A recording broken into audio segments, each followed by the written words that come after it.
Welcome to the Student of Money podcast. I'm your host, Jeff Niemeyer. The mission of Student of Money is to connect listeners like you to a community of like-minded individuals to help you achieve your goals of personal financial freedom through entrepreneurship, investing, real estate, and personal development. This is episode 35. All right, guys, it's time to announce our guest speaker for the upcoming Real Estate Investing Mastermind on January 22nd at the Cedar Rapids Public Library from 2 to 4 p.m. The event is free and open to the public, and I encourage you to attend not only to talk to me and the guest speaker, but to also meet people from the Cedar Rapids, Iowa City corridor, Waterloo and Cedar Falls, Dubuque, and the Quad Cities. You're going to be in an auditorium full of entrepreneurs, business owners, and real estate investors. You see, that's one of the biggest questions I get. How do I get started? How do I find a mentor? How do I get in the same room with a potential investor? And how do I find my first deal? So this is your opportunity to kick off 2023 and answer all of these questions. Our speaker for the event and this week's interview is with a guy that's absolutely killing it in Waterloo and Cedar Falls. He has a business with yearly sales over $1 million, owns multiple rental properties using the cash flow from that business, and is on his way to becoming Eastern Iowa's premier mindset and lifestyle coach. Let's get into it. So, Michael Maloney, welcome to the show. Thanks, Jeff. Glad to be here today. You bet. So we've known each other for a few years. And of course, I follow you on social media and on your podcast, The Michael Maloney Show. So it says you're an entrepreneur. Of course, you're a business owner, real estate investor, and you're a mindset lifestyle coach. So for my listeners who maybe don't know who you are, can you please give me a little bit of your background? Sure. Yeah, thanks for having me today, Jeff. Like you said, my name is Mike Maloney. I live in Iowa. I'm 28 years old. I started it started as a lawn care company back when I was a sophomore in college. Quickly scaled that to a rather large company. And since then have developed some mindsets and I've done a lot of coaching through other people like Tony Robbins, who has really changed my focus on where I want to go with my life. And so now I still run my landscaping company. I've scaled it to the point where I'm not doing the day-to-day as much anymore, but I'm still involved. But like I said, I'm working on putting together some programs, and I already have some put together that basically it'll be like day-long or half-day seminars where people like yourself, people who are internally motivated, maybe already successful, or maybe just trying to find success, can go to. And like you touched on, it's a lot of mindset work. So like limiting beliefs, disempowering and empowering emotions, stuff that just run in our unconscious mind that control how we live our day. That if we focus on them and try to rewrite them, it just makes profound changes in our lives. And so I've had that impact through some of the people that I've been coached by, and now I feel guided to go out and do that with other people. So yeah, started a company, scaled it really quickly. It's funny, I kind of found myself in a bad spot, Jeff, where it was like 4 years in, we were probably grossing around 1.2, 1.4 million a year. So doing pretty well. At that time, I was like 25 years old. And but like I was saying, I was starting to convince myself that I didn't like it. Like I wasn't excited to get out of bed anymore. I was just easily pissed off. I would yell at my employees sometimes, like not like terribly, but crossing the line of like, hey, why are you working harder? What are you doing? Like just easily agitated. And when I started to go to some of these seminars, I found out really quick that it came from a place of complacency and just taking my life, everything that I created, everything I built for granted. And so now I know, I mean, Jeff, I'm sure you can just right in your head, just think of a few people that who are successful, but that aren't happy. They might have all the money in the world. They might have a beautiful business, a beautiful family, but for some reason they're not happy. And what I found out was that at least for me, and it's a reoccurring theme in people that it's comes from a place of complacency and just not taking the time to appreciate what you have in your life. So I feel guided by God to go out and help share that message. Yeah, I think I had issues when I started my business, is I was so busy running the business and so involved in the business, then it was really dragging me down. And of course, starting off, I didn't have a lot of money, and the business was required a lot of cash flow to be reinvested back into it. And I spent so much time managing the business that I couldn't grow. I couldn't really see beyond it. It was hurting my family time, things like that. So I ended up selling that business, and then I got into real estate. I kind of fell into the same pattern, is because I was in student housing, and the turnaround times are so short in student housing. And I was just on this roller coaster, and I says, I got to smooth this out. So I eventually changed up my portfolio to something that did smooth out. And then what that allowed me to do is free up my time, and I had enough income coming in from the real estate that I get to sit here with you today and do these kinds of things. So, your business is really going good, and it's accelerating. It's cool that you've got people in place so that you can do things like this today. And then also what you can do then too is now you can focus on your growth for the future. And that's what's exciting, right? That's what makes you get up out of bed. So when I got up out of bed this morning, it was like, cool, I've got like 2 podcasts that were not, I've got like 2 interviews today. So I get to do this all day. So I totally agree with you. And I think that's what you got to do. Robert Kiyosaki's wife, said, you've got to get to a point where you've gotten everything taken care of so that you can do the things in life that you really want to do. Right? Time freedom in a way.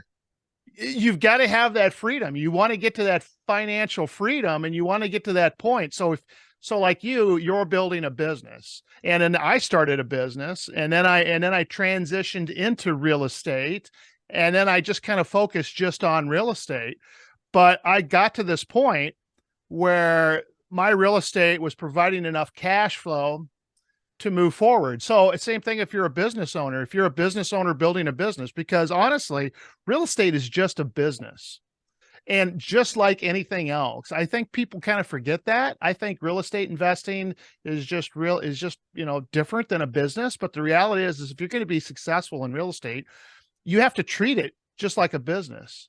And I produce the income statements and balance sheets and my rent rolls, where you've got your income, you got your cost of goods or cost of service, and then your expenses. And really, it just comes down to the exact same financial analysis and putting people in place so that eventually they can replace you in the business, so that you can actually step away and then create another revenue stream. So, as a business owner, you get a business up and running, and then you're expanding the business to diversify your income. So you went from landscaping to now you're doing dirt work, right? You're putting in foundations and. Yep. So basically, our company is scaled from lawn care, and it's funny. I wanted to make a point. Most business owners, when they first start their business, and for a good reason, they do it chasing the dollar, right? Like they're like, this is an opportunity. This is a great opportunity. I need to jump on this. But then after a while, once you kind of get that basis of success, for you, once you get to that 30, 40, I don't know what it was for you, but 50 units, then it's like, okay, this isn't that hard anymore. So then you lose that fulfilling aspect. So it's like about finding that. But yeah, so now we do lawn care, new home construction, landscaping, commercial landscaping, and then lawn care, snow removal still. Snow removal is a big part of our business, but then last year we acquired irrigation company. So yeah, like you said, we've slowly added more, services to our, however you want to say it, which has enabled us to really grow at an exponential rate. Yeah, and I But think again too, you're real close to like starting doing developing work and cracking ground and doing building. So that's kind of some of the stuff that we've kind of hinted to too, is now you can start, because a lot of those people, my first guy I interviewed, he started with he was a roofing contractor. He had a roofing business, right? And then he went into construction. He says, well, I can build that. So for instance, you built your shop, right? Yes, sir. Yeah. Yep. Yeah. And that So was a you great learning experience. exactly. So you've already have some experience doing some construction and obviously financing it and having a team around you and working on that. So, but what we really want to talk about today is that mindset that you talked about. So you go to a lot of events, a lot of master classes, and so you're using the cash flow from that business to help finance for you to be able to go to those events. And that's the exact same thing too with me. I go to a lot of real estate events. I go to a lot of masterminds. I have a lot of mentors that coach me because professionals use coaches and amateurs try to do it on their own, right? They train for themselves. Yep. And the way I see these types of businesses is you can learn a lot online, obviously, with the internet, with podcasts, with YouTube videos. There's a lot of information out there, and you can go to the monthly meetings and the monthly meetups, but it's slower and it takes a lot of time. And that's kind of how I did it. And it took me 10, 15 years of going to these monthly meetings, from the Lynn counties or landlords of Lynn County to the real estate meetups and all of that, to kind of gather all that knowledge, where now you can join a mastermind group and be mentored by a coach. And what happens is you then immerse yourself in that in a very short amount of time. And if you have coaching and mentoring behind it, where you can talk to people and they can help you step through it, you're going to accelerate much quicker, right? Percent. Yeah, the old phrase is like you either have a lot of time or you have a lot of money. And if you have a lot of money, you can hire somebody to teach you how to get there. And nowadays, like you said, there's masterminds, there's online courses, there's all sorts of things that really, for what you get out of them, for how much growth and how much faster your momentum will be, it's not that expensive. But and I'm not bragging at all, but I just last week I hired a coach that for 1 year it's a $50,000 investment. And I mean that, and on top of that, I'm in probably at least three, maybe 4 monthly reoccurring masterminds where I'm paying between like 97 or $200 a month. But the thing about that is, like Tony Robbins says, what you pay for, you pay attention to. And Yeah. I'm not saying just go spend a bunch of money because that's the way to keep yourself accountable. But if you put your money in the right, you have to literally pay to get into the right rooms, or the right clubs or the right Facebook groups, because you Right. can gain so much from that. I mean, people are most successful people are really want to give back to people who are in their beginning phases. And so if you can get into that room where there's those go-givers, like you said, you can find knowledge, you can find investment partners, you can find deals. I mean, for anybody listening that really wants to get going, like Right. Jeff said, it's not about, I mean, yeah, you want to learn a basis from the internet, and yeah, spend all your time. Don't waste your time watching Game of Thrones. Spend time online educating yourself, right? Or reading a book. But it's important to be part of those communities. I'm actually going to talk about that on January 2nd. As where do you spend your time and what do you do and what do you Yeah. surround yourself with? So for some crazy reason, and I asked my wife and she has no idea either, we started getting People magazine to our door, and Hmm. we never paid for it. And People magazine is one of these magazines that I would never read or have. It's a tabloid and it's talking about stuff that I honestly don't even care about. And I don't get wound up into, we're going to be coming up on a March Madness and all this stuff. And so many people spend all their time in what I call bread and circus. What the old Romans Yeah. used to do is they put the gladiators, and I actually watched Gladiator last night, is, they put you in an arena to entertain you, because then you just become dumber for it. And as long as you're entertained, you're fine. So you need to surround yourself. The magazines that I get, I get Power Motor Yacht magazine. I get Private Pilot, aviation. So the things that are burned for me on what I want to do, on what motivates me to get to the next level. And I'm telling you, People magazine is not it. and either is any of the other tabloids. I don't care who People Magazine considers the sexiest man this year. What I want to know about is what's the next biggest motor yacht that I think I want to get, and Really? going to the Bahamas, and things that motivate me and inspire me. And that's a big thing. Oh, yeah, where you spend your time is where you important for where you sure. spend your time, and then my mentorship, again, there's different levels, and starting out, you can courses, you could pay anywhere from $2,000 to $5,000 for courses. And then the mastermind, when I joined my mastermind last year, it was 15,000. Well, they've upped that to 30,000. And now they have an insiders club that's for people of 10 million or more, and that is the $50,000 price tag. And so they have, and then another mastermind that I'm involved in is you have to get voted in. You have to actually like submit a resume, and the people that are already in it decide whether or not they're going to accept your money. And the cool thing about that one is the founders that put that together don't get to vote, because they're the ones that actually, since they're getting paid, they don't want to look like they're just accepting anybody just to take your money. So once they got that mastermind established, and you have to submit to join, and again, you have to be at a certain level to be on their inner circle, where you get their personal cell phone numbers and you can call them, and you can, really have one-on-ones with them. But the inner circle actually votes on who they're bringing in, and so that you're around those like-minded individuals. So That's amazing. yeah, When you yeah, think about it, Jeff, like to a lot of people, like to somebody that might not have a lot of money or hasn't had a lot of traction with their business yet, they're like, oh wow, how would somebody justify spending $50,000 a year like that? I'm gonna have to pay that again in 12 months. yeah, Like but see what happens, I believe, and especially we're from the Midwest, and so it's naturally a penny saving kind of lifestyle, right?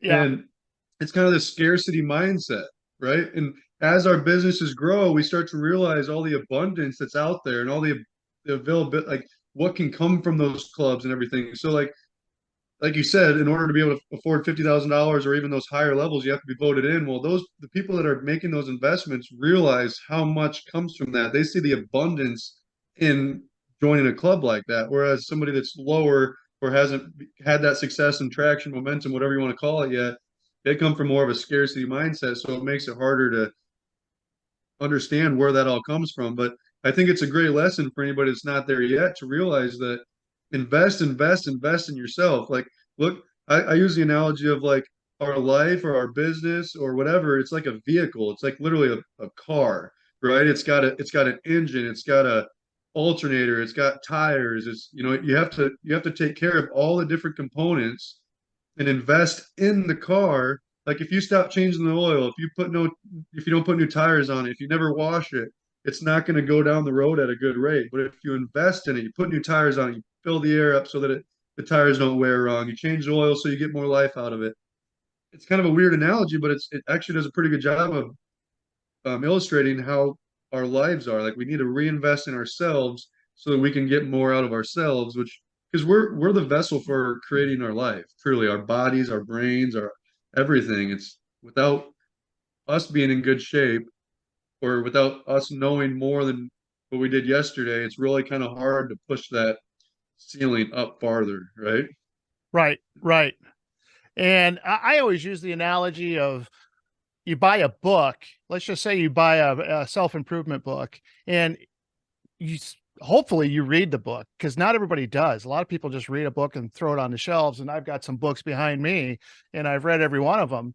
And if you read a book and then do nothing with it, you wasted your money. And a book's like $7 or Right. $15 or whatever it is. So if you're going to take the time to read the book, start implementing what you learned and take action. And I'll buy a book just for one nugget, one piece of information that I haven't known before, and it's relatively inexpensive. If I pay for a $30,000 mentorship or coaching program, I know I'm going to get $30,000 in value back out of that program, because if I just do one deal from that book, it just paid, that 30,000 was just paid for, right? Yeah. Yep. So there's, and if you're just starting out, there's two ways you can do it. You can actually work your way in, or you can pay to be in the same room. So it's like, how do I get in the room? How do I get in? How do I do these things? Well, there's a lot of stuff you can do. It's that whole sweat equity, where you got to use sweat equity at first because you don't have the money. You got to use the sweat equity. You got to show that you're motivated. You have to find a mentor. And typically, you know, the mentors are pretty inexpensive. I mean, Daryl High, I sat down and had a conversation with him. I didn't have to pay him.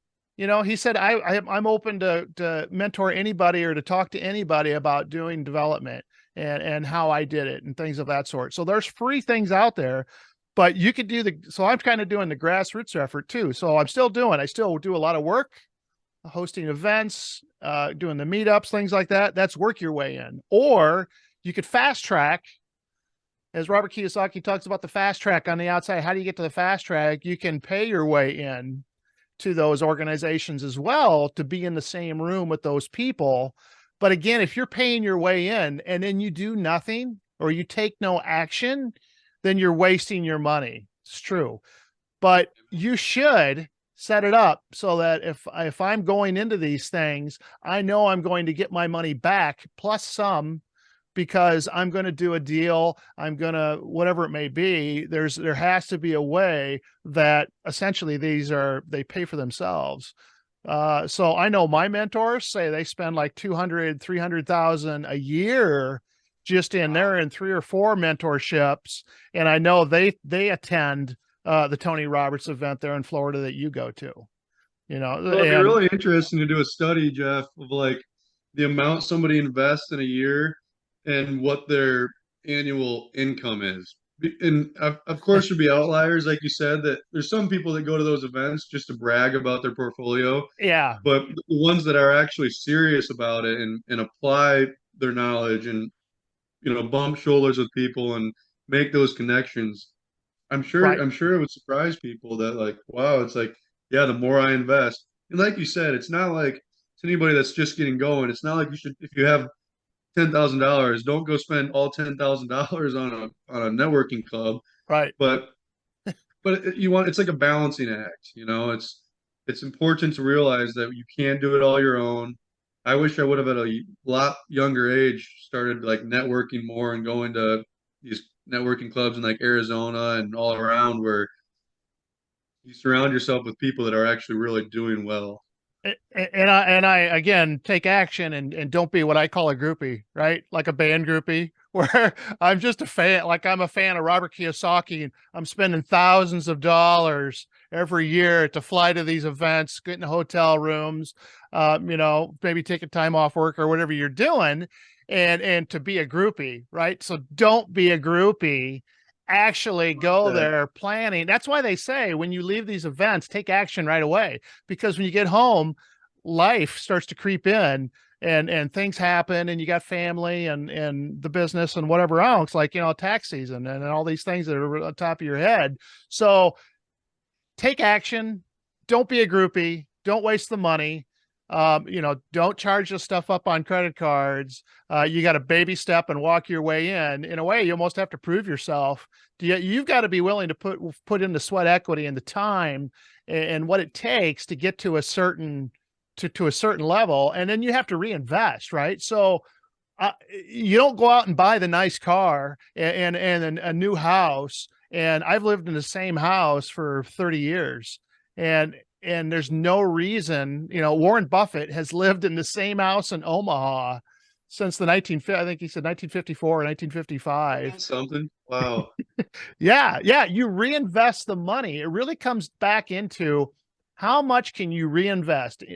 So, you know, you start a business, I started a business, I'm into real estate. We all do these things to kick off income streams. And then once the income stream gets up and running, we create another income stream, and then another income stream, and then another income stream. And then what we do is reinvest all these income streams back into ourselves, which is the best thing that you can invest in. So if somebody comes to me and say, "Hey, I got $10,000, where should I invest it?" Says you need to invest it into yourself, into education. Because if you're not educated and you're just walking around asking people where you should invest $10,000, they're going to take your $10,000 and you're going to be out $10,000, because there's a lot of sharks out there too that you got to look out for.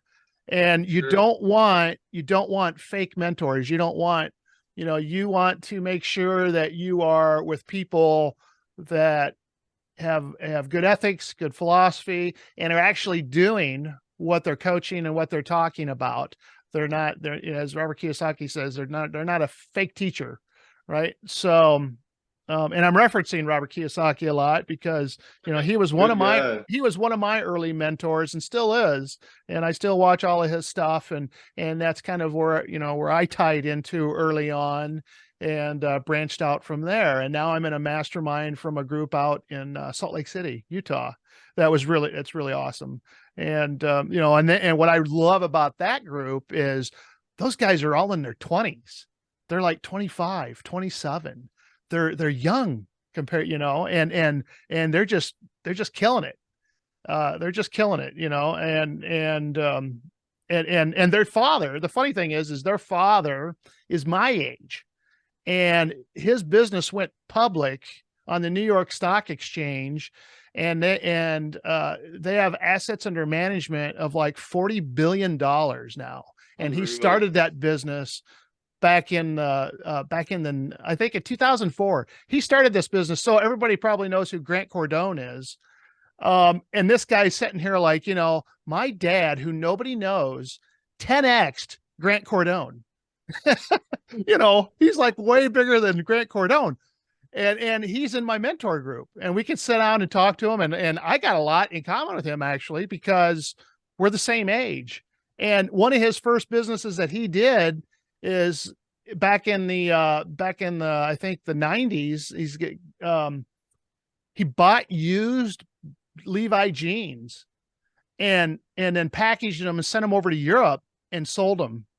So he could get, because Really? all the rage back in the 90s was blue jeans and Levi jeans and things like that, and especially used jeans. So here in the United States, he was buying all of these used jeans, and it had crews that would clean them and all that stuff and package them, and then they'd ship them over to Europe and sell them over into the former Soviet Union Eastern Bloc. Everybody wanted American blue jeans, and he was doing this back when he was, your age, in the late 20s and things like that.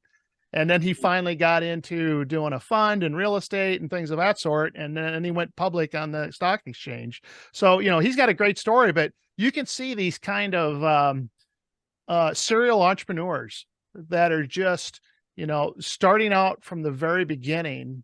And I guess when I was working for an employee, there was a lot of signs that I just wasn't happy working for someone else.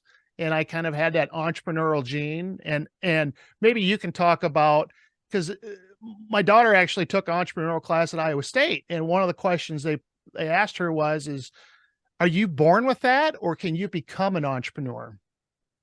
How does that work? Is that something that, can everybody become an entrepreneur or not? What do you think? Oh, that's a great question, Jeff. I would say anybody can become an entrepreneur, but before they can become an entrepreneur, they need to create personality traits within themselves that will keep them motivated, that will allow them to see the positive in a negative situation. Like, I'm a very internally motivated person. So if I have a bad day on a Monday, on Tuesday, the chances of me waking up in a good mood, ready to go, are pretty likely, right? And I think it's important to develop that along with like a hard work ethic. I tell a lot of people say, "Hey Mike, how did you create your business so quickly?" Or how did you grow it so fast? And a lot of times I'll say, I attest a lot of it to developing a work ethic at a young age. So maybe not like working all through school, but if you're not a student athlete, if you have a semester where you're not in a sport, go get a part-time job, because what happens is like, I worked at a pizza restaurant, for instance, And there would be days where I would dread going to work. I'd work from like 5 till midnight or whatever. And so all day long, I'd be like, man, I really don't want to go to work. I really don't want to go to work. And this is when I was younger, right? And then I'd go to work. It'd end up being fun. We'd be slapping each other with flour. It just, you learn how to take pride in making a beautiful pizza. And then at the end of that shift, you're like, wow, that wasn't near as bad as I thought it was. And now I just made $45 or whatever it was back then. And so it's just developing that work ethic, putting yourself into a situation where you have to develop or you have to generate something, and then learn how to just learn that work ethic, because without a hard work ethic, you can't, I don't believe you can start a business, because in any business, it doesn't matter if you're starting a car wash company, a real estate company, a lawn care company, a chiropractic firm, if you're a doctor, because doctors and nurses, they're technically their own, well, not, it's different, but they kind of create their own career. There's that beginning phase where you have to outwork everybody else. Like you have to just work your freaking ass off. And without work ethic, it's too easy to get discouraged and let the little traps and friction that life naturally brings just put you out of it and say, screw this, I'm just going to go work for somebody. Right. But if you're somebody, like you were saying, Jeff, if you're somebody who like works for another company or has a boss, and when I tell people, and like when you just said a little bit ago, like I didn't like working with people, sometimes people take that as like, oh, you're just like resentful of like the establishment, or you just don't like being told what to do. But it's more than that. It's just that when you're the kind of person, when you have the personality where you like to try to optimize how things go, or how like something works, or like how a process should be outlived, it just sucks being told what to do all the time. And if you're that kind of a person naturally, Yeah. more than likely you'd be a hell of an entrepreneur. Yeah, I didn't see what the promotion path was. I was doing consulting for and my supervisor who would do my evaluations every year. The only time I ever saw them was during my evaluations. And they never met with me. I never knew. All they really cared about was my billable hours. How many billable hours did you get this week? And what, so how can we bill you and make more money? So there was no way for me that I was going to get into management. I knew if I was going to be a president of a company, I was going to have to start my own company. That was the only path for me, even though I was killing it and making tons of money, driving a new Corvette and living, but I had a mortgage and payments and a new family and all that. And I was just working myself to death, even though I was making a lot of money. And, again, Robert Kiyosaki talks about the E's and the S's, employees and self-employed or small business owner. And that's what doctors are, doctors and attorneys. E's and S's, and then B's are big business owners, and I's are investors. And you got to cross over from an E or a S, small business, over to a B and I. You got to do it for taxes. You got to do it for time. And we'll get into that later. But if you haven't read the book, Rich Dad, Poor Dad, or this Cash Flow Quadrant really gets into it. And to me, I think that's the better book, but it's a little more techie. So anyway, we're kind of running up against the clock here. So I think we'll try to wrap this up a little bit. But, the good thing is you're going to be able to hear both of us speak at my event, January 22nd at the Cedar Rapids Public Library in Beams Auditorium from 2 o'clock to 4 o'clock. It's a free event. So if I haven't said it already, Michael Maloney is going to be one of our guest speakers at the event. And he's going to be an awesome speaker. I know he is. And we're going to be talking about entrepreneurship, business owners, real estate, and of course, personal development and mindset. So give me any last thoughts, last comments, and then how do we get a hold of you? Awesome. Yeah, thanks, Jeff. So anybody that's local, will that be online? Will that event be online, or will it just be recorded and I'm then going to released record later? it and then I'll release it. I'll release it later. So it won't be Oh, sweet. live, but, and I'm trying to come up with a digital NFT ticket. We're going to tokenize the event, and I'm going to make a ticket for the event that's going to be tokenized. So if you don't know about NFTs, if you don't know about blockchain, look at the next podcast after this. We're going to be talking about tokenization and blockchain, specifically in real estate. But I'm going to create an NFT ticket for your wallet. So instead of Bitcoin in your wallet, you can have a ticket for the event and put it in your wallet, and it's going to be free to everybody that attends. But anyway, go ahead. Awesome. Okay.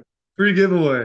Free But no, giveaway. if you're local and if you're anywhere in Iowa or any of the surrounding states, commit to yourself. Your expense will just be your time and the gas to get to our event or to Jeff's event.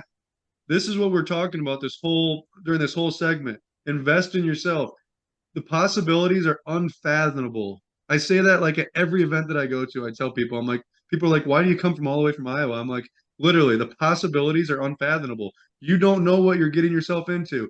I believe in God. I believe in the universe. I believe that when you step into those rooms that you pay for, you're buying your way into what the universe wants you to become. And so when you come to an event like this, you'll get valuable information. You'll meet awesome people. And like I said, you get to network with people that are also into real estate or also into self-development. And so those are the people you want to hang out with. The 5 people you hang out with creates the average, that whole That's thing. right. Yep. Surround yourself with good people. And if you go to Jeff's event, there's going to be a lot of great people there. So Jeff, I'm grateful that you brought me on today. I'm sure this won't be the last time that we talk on your Student of Money podcast. I love what you're doing with this, sharing knowledge and inspiring people. Thanks for having me on today, man. Yep. And thank you. And you've got an event coming up too, right? That you're trying to schedule? Yep. So I like how you said trying to schedule. I'm working with the University of Northern Iowa, and they're off until next Tuesday. So I call them. No one answers. No one's responding to my emails, but a few people that are at the university have a good feeling that they're going to let me host the event. It's either going to be the first weekend in March or the last weekend in March at the university. If for some reason that doesn't pan out, I'll end up doing it at a hotel up here in Cedar Falls, Iowa. But yeah, keep an eye out for that. Jeff, I'll make sure to let you know so that you can share with your listeners when that event is, when I finally get it locked down.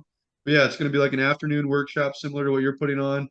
Everyone will come together and we'll figure out our limiting beliefs, the empowering and disempowering emotions that we constantly run throughout our minds. And it really, it's amazing. When I first did these exercises with my teacher, Tony Robbins, it just blew me away at how much unconscious verbiage, how like all the things we tell ourselves, all the things we say about who we are can really hold us back if we poise them in the wrong way. So there's a lot of value to sitting down for a couple hours and just thinking inward about yourself and what you say to yourself, what you think about other people, and then developing like a 90-day action plan moving forward. It's super valuable. So yeah, I would love to have anybody that's listening come there. For anybody who would like to reach out to me, Jeff, it's Michael Maloney on Facebook. You can send me an email at michael@maloneyspeaks.com. But other than that, yeah, that's really about everything. So thanks again, Jeff. All right. Thank you. All right. So we're going to wrap this up.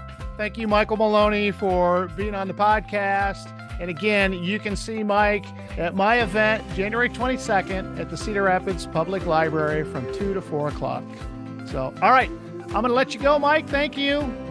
Yeah, thank you. We'll talk to you later, Jeff. All right. Talk to you later. You have a good day. You too. Thank you, sir. Bye. All right. Awesome.